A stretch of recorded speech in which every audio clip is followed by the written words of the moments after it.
मैंने अभी आपके सामने में कुछ बातें शुरुआत में हमने जो की थी वो बातें आप लोगों के सामने रखना चाहता हूँ। वो बातें एक बहुत बड़े मुजाहिद की थी, हम में से बहुत से लोग नहीं जानते। वो नाम है फतेह अली सुल्तान टीपू की, टीपू सुल्तान फतेह अली खान, जो श्रीरंगापट्टनम शेर मैसूर जिनको कहा जाता। इनको शेर क्यों कहता? इनका एक डायलॉग तो हमें हमको मालूम है। वो डायलॉग कौन सा? हम में से हर कोई जानता है कि शेर की एक दिन की जिंदगी गीदड़ की 100 साल जिंदगी से बेहतर है। लेकिन पता है इनकी हिस्ट्री जब पढ़ेंगे आप, जब हमको प्रोग्राम का वो दावत मिली कि टीपू सुल्तान की हिस्ट्री के ऊपर मौलाना आपको बात करनी है, आपको दावत दी जा रही है, आपको पूरी तैयारी के साथ, पूरी प्रिपरेशन के साथ आना, तो हमने जब उनकी ताल्लुक से तकरीबन 3 किताबें हमने अपने सामने रखी। 3 किताबें। एक बहुत बड़ा अंग्रेज राइटर है, उसकी किताब रखी, एक त्रिवेणी कुमार की एक किताब हमने रखी, और एक दीवाने टीपू वो हमने सामने रखी। जब हम इन किताबों को पढ़ते चले गए तो वाकईतन हमको महसूस हुआ कि ये कोई अल्लाह का वली था। आज जो गलत फहमियां पैदा किए गए ना टीपू सुल्तान के बारे में, वो बिल्कुल सरासर गलत है। और बैक वक्त भारत का एक ऐसा अजीम और मुजाहिद था जो एक वक्त में 3 बातिल ताकतों से, 4 बातिल ताकतों से लड़ रहा था। अकेला अंग्रेज से नहीं लड़ रहा था, अपने लोगों से भी लड़ रहा था। बेटे थे हैदर अली के, हैदर अली 10 साल की उम्र में कैद कर दिए गए थे। कौन? हैदर अली को, और इनके बेटे टीपू को और करीम को।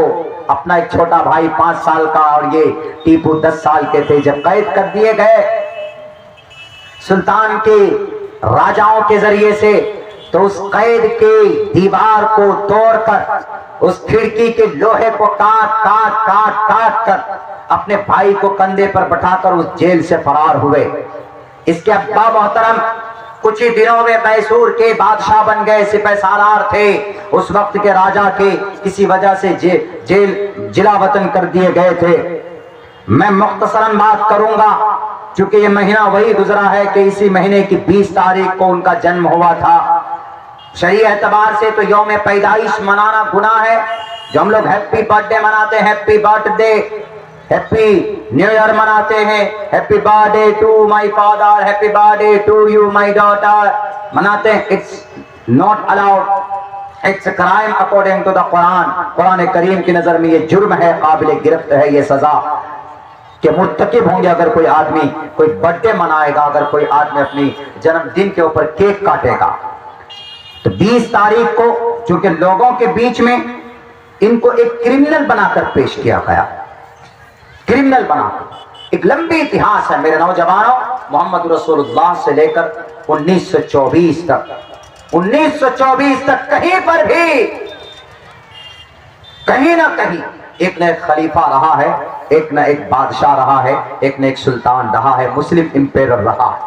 मोहम्मद रसूलुल्लाह सल्लल्लाहु अलैहि वसल्लम के जमाने से लेकर 1924 तक। 1924 में टूटा है तुर्की के अंदर, तब से लेकर आज तक हमको कोई कायद नहीं मिला। आज तक कोई मिलता है तो झूठी बातें करता है, तकरीरें करेगा लंबी लंबी, और लोगों के वोट लेंगे और जाकर बिल में घुस जाएंगे, गायब हो जाएंगे, दुनिया से गायब हो जाएंगे। कौम मर रही है कि लुट रही है, कोई फायदा नहीं,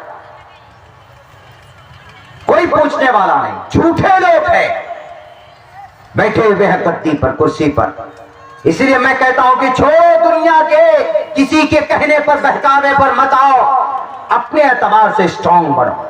खुद को बनाओ मुबल्लिग, खुद को बनाओ एक कायद, खुद को बनाओ एक सियासी लीडर, खुद को बनाओ एक अच्छा एजुकेटेड, खुद को बनाओ एक अच्छा ताजिर, खुद को अंदर ताकत पैदा करो, नॉलेज हासिल करो। पुलिस थाने में कोई मामला जाएगा तो क्या क्या धारा कब लगता है ये जानकारी हासिल करो। अगर आपको मर्डर कर दिया किसी ने तो धारा 302 लगता, अगर आपको मारने की किसी ने कोशिश की तो धारा 307 लगता, अगर आप समाज की किसी बेटी की इज्जत टूटी है तो धारा 376 लगता। रेप का वही मामला, अगर आपको मारकर आपके खिलाफ जो शवाहिद हैं, दलाइल है, उसको खत्म करने की कोशिश करता है कोई, तो 300 203 लगता है उसके ऊपर, पूरी 201 लगता है। अगर आपको कोई किडनैप कर लेता है तो ये भी आपको मालूम होना चाहिए कि 367 लगता है। ये जानकारी होनी चाहिए ना हमारे नौजवानों को। कोई बड़ी बात नहीं है मेरे नौजवानों, मेरे साथी। आपके धर्म पर चलने से कोई नहीं रोक सकता आपको खुद स्ट्रांग बनना पड़ेगा। लकीर के फकीर मत बनो, किसी का गुलाम मत बनो, खुद से अपने बच्चों को पैदा करो, इन मदरसों को आबाद करो, इन उलमा को साथ दो, जो स्कूल चलाते हैं उनको भी ढंग से मुनज़्ज़म अंदाज में चलाने की और उसमें तालीम के निजाम को मुस्तहकम करने की कोशिश करो, तब जाकर ये कौम आगे बढ़ेगी। यहूदी सबसे ज्यादा मजबूत आज दुनिया के अंदर, क्यों? सबसे ज्यादा रुस्वा कौम, 75% अभी कंपनीज के अंदर, नेशनल मल्टीनेशनल कंपनीज के मालिक अभी यहूदी, सबसे ज्यादा अभी मजबूत कौम दुनिया की यहूदी, सबसे ज्यादा मजबूत दुनियावी एतबार से। टीपू सुल्तान, इनके अब्बा मोहतरम का इंतकाल हो जाता है, शॉर्टकट में बात करता चला जा रहा हूं। इनके अब्बा मोहतरम का इंतकाल होता है। मेरे भाइयों, बहुत बड़े मुजाहिद आदमी, रातों को तहज्जुद पढ़ते थे, बादशाह हैं, रातों को तहज्जुद पढ़ते थे, फजर की नमाज का इंतजार करते, नमाज पढ़कर फजर के बाद 1 घंटे तक तिलावत करते, 1 घंटे के बाद तलवार सीखते थे, घोड़े पर बैठकर घुड़दौड़ रेस की तैयारी करते थे।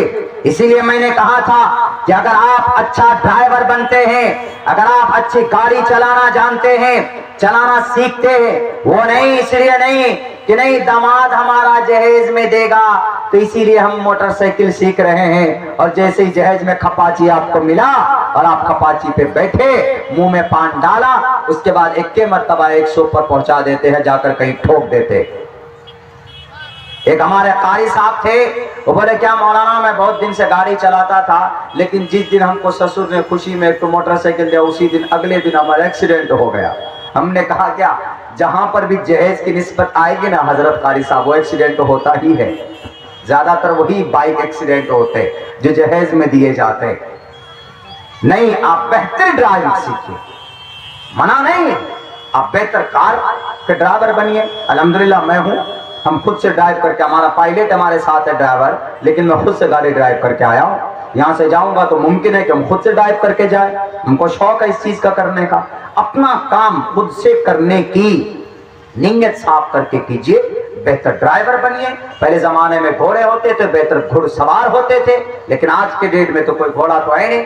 घोड़ा लेकर निकल जाएंगे पांजेपारा में तो पता नहीं कितनों का थुथनों फोड़ देगा वो घोड़ा, और फिर आप उनको संभाल नहीं पाएंगे, खाना खिला नहीं पाएंगे उनको।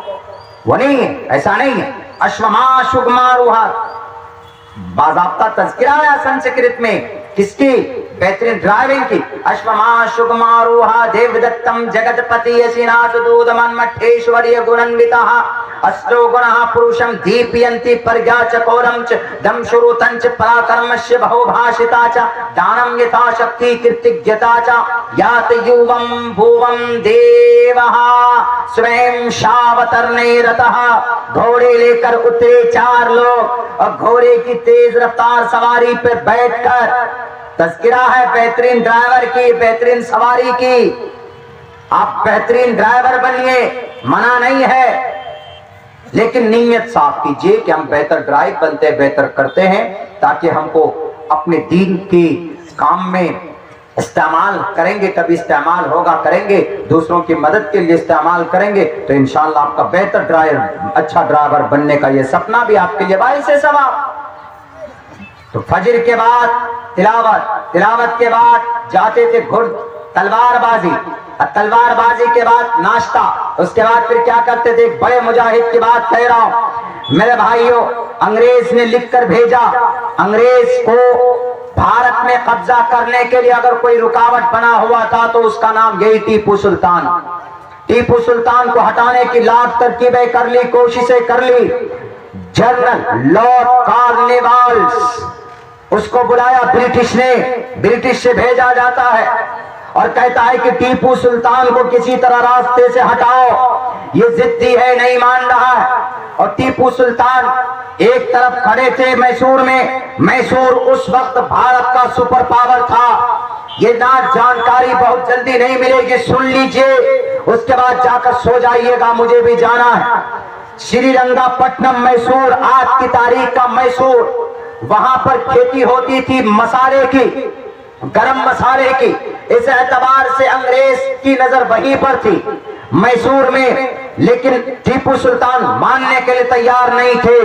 तो टीपू सुल्तान को चारों तरफ, एक दक्षिण तरफ निजाम जो कि मुसलमान है, वहां का बादशाह, एक तरफ मराठा जो महाराष्ट्र के मराठा, उनको वो टीपू सुल्तान के खिलाफ, सामने में अंग्रेज तो था ही पहले से खिलाफ, और पीछे पूरी साइड में समंदर, यानी चारों तरफ दुश्मनों से घिरे हुए अकेला टीपू सुल्तान है। टीपू सुल्तान ने खत लिखा किनको, निजाम को, कि मेरी मदद करो। उन्होंने इनकार कर दिया, मदद नहीं करूंगा।